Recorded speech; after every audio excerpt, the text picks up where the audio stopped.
So here's a video I've been dreading to make. It's about the interior. Okay, so I can't get over this, right? See that? And the way it drips just down the navigation, right?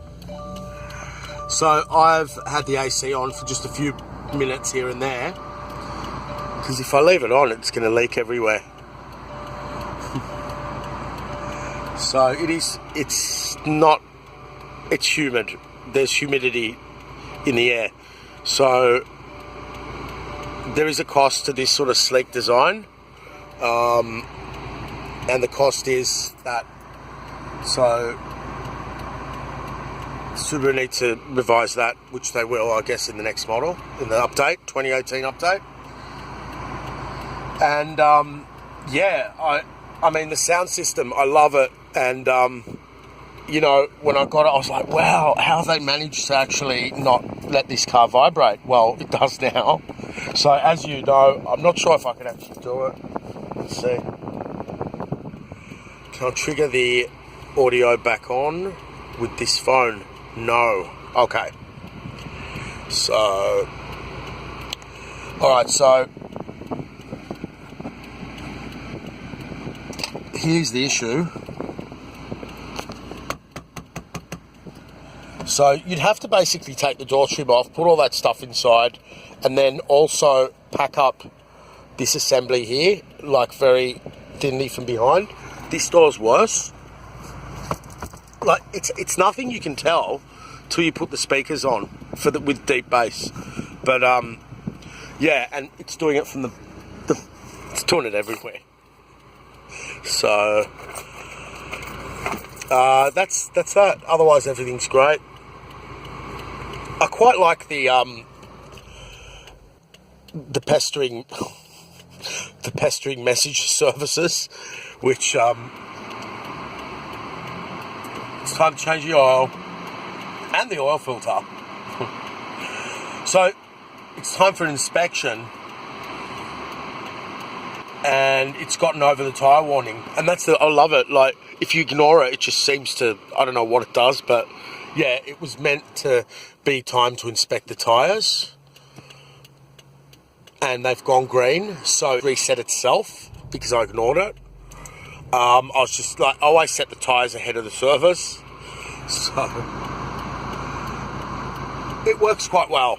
I mean, Mazda has the same system in the Mazda 3, where you can just pester the customer, but it's quite customizable, very basic. Unlike the Germans, it doesn't, reduce the service on shorter trips or anything like that. You're not going anywhere near the BMW system, but it's quite good to keep on top of things, because, like, I'm shocked at how fast the Ks rack up when you have a car like this.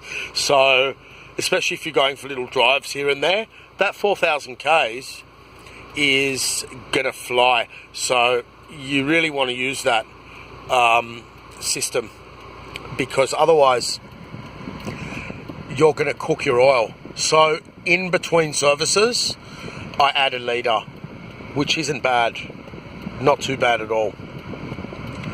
So anyway, what else am I sick of? The interior. Well, there's one more thing with the interior. The front windscreen's faulty. It's got this ripple in it, like a Chinese aftermarket window.